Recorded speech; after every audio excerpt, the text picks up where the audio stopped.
Decisions about long-term care. Increasingly, the burden seems to fall onto women, although they're not victims of being a caregiver. But certainly when something happens in a family for long-term care, it is the woman that swoops in and does this.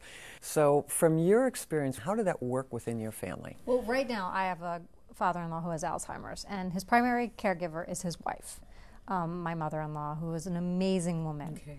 And she is pretty much single-handedly carrying most of the weight. And the reason why is because the children are all scattered, which is very common. And also because she wants to have control of the situation. You're so emotionally invested, but at the same time, physically, I can't be as present. I can't offer as much, and frankly, she doesn't really even want that much help right now. So from the emotional standpoint, because I understand that totally, my mother's 90, lives in Wisconsin. I'm one of 7 kids, so no one lives close to her. So from the emotional aspect part of caregiving, whether you're the primary caregiver or the secondary caregiver, or the caregiver like me that's operating from miles away, maybe I feel guilty. Do you go to that? Do you feel that? Absolutely. I think that there's guilt. And, guilt can come from a level of concern and care, but at the same point, you feel bad that you can't do more. But the reality of the situation, Wendy, is I have a small child, and also I'm the daughter-in-law. It's not my father. And that also creates a different situation because there's a hierarchy in families of, a pecking order of who has more say, who's more important. Right. But I'm kind of the expert here, which is the irony in all of it. I actually write about this stuff. Don't you find people figure out their roles in a family fairly quickly? I know being one of 7 kids, everyone has like they're the point man for this or the point woman for that. But I've also seen it completely degenerate to a point where no one can do anything and they're completely paralyzed because there's a whole other backstory of mom loved you more, or dad gave you money when you were 20, all this stuff that comes into play later on. And then when a long-term care situation happens, it'll either bring a family close together or it rips families apart.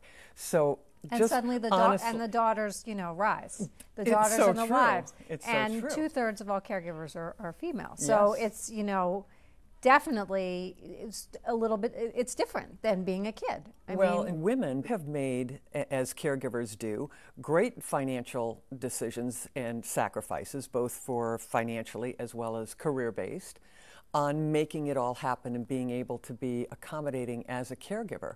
I'm seeing it happening with friends right now, where literally a friend has completely given up her entire life to be home and caring for her mother who has lung cancer. And she's literally moved across the country, and she's living with her mom right now and her mom has long-term care insurance too. So there is a level of intimacy and emotion that is just necessary in a situation when somebody is sick. That's what nurturing is, right? Right, absolutely. And when you talk about the financial part of it and your career possibly being on hold, and it happens in families all over the country, Genworth Financial did a study that showed that 1/3 of all caregivers in this country had actually changed and made a negative impact on their actual career, on their own career. More and more caregivers in this country have had to make significant changes in the workplace for themselves, as well as in terms of losing a job, coming to work late, leaving their job early, giving up career opportunities. Just this week, one of my colleagues, her mom is not doing well, and she, sent me an email on Monday. I have to leave early to go, deal with some stuff with my mom. And I said, thanks for the heads up, and you go and you do that. Because honestly, at the end of the day, that's the most important thing. And because women take at least 12 years out of the workforce to care for a loved one, they enter their retirement years with a whole lot less in Social Security benefits, a whole lot less in retirement benefits. And then we are coupling that with possibly living a very long life. I mean, let's face it, you've got 2/3 of the Americans in this country over the age of 85 are women, so the chance of us living a long life, we're going into retirement with all kinds of issues, and the planning is so important. So planning is certainly, you write about it in your columns. Planning is everything, right? Planning is absolutely everything, but it's also communicating, right? Because you can plan and plan and plan, but if you haven't told somebody what your actual plans are, it happens. I mean, I just had this discussion with my stepmom and my father, And it was interesting, my stepmother said, just get me a gun, which is a typical response. And then my father said, well, I have long-term care insurance. I always take it one step further and say, whatever that plan is, whichever you have decided is going to be your long-term care financial plan, put it in writing. I know with my own kids that it is in writing that way. That's the other thing is that women, we do kind of take these gender-based things where we're the caregivers. We're also the ones that tend to be in the dark financially in a lot of ways. Yes. Even though women control 80% of household budget, they don't necessarily control some of the bigger ticket things like life insurance or the mortgage or knowing all the intricacies of where the safety deposit box is. All of these things.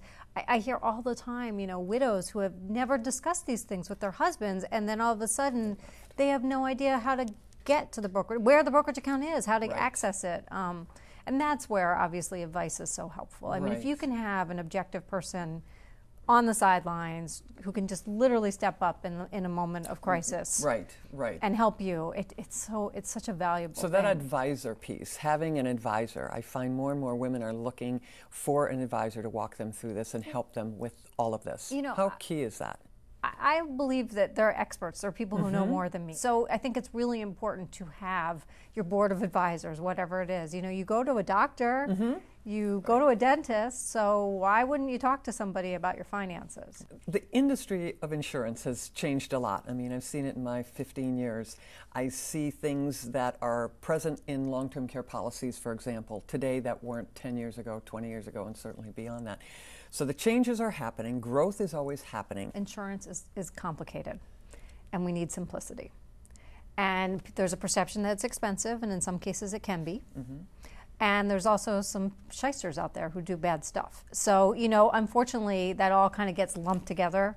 I mean, look, I wouldn't ever want to live without health insurance. That would terrify me. And when I meet young kids today who don't have health insurance, I beg them, I'm like, just get, some kind of policy in place in a worst case scenario catastrophe. Ditto for insurance like long-term care. I do think that this should be something that's offered in the workplace. I think when you're pooling risk, it can be a lot more cost effective. Absolutely. And so more companies are actually offering long-term care insurance right now as a benefit to employees. The situations I know about, it's a very reasonable way to get access to the insurance. A woman out there today facing these kinds of long-term care issues herself in the middle of the crisis, what advice do you have to them? Get help. It's so important to get help. I highly recommend working with a geriatric care manager, to have someone come in and do an assessment to see what mom or dad or your brother or sister, whoever it is, needs. Good point. And to see what can be done. Okay. When you have an objective third party behind you, it makes all the difference in the world.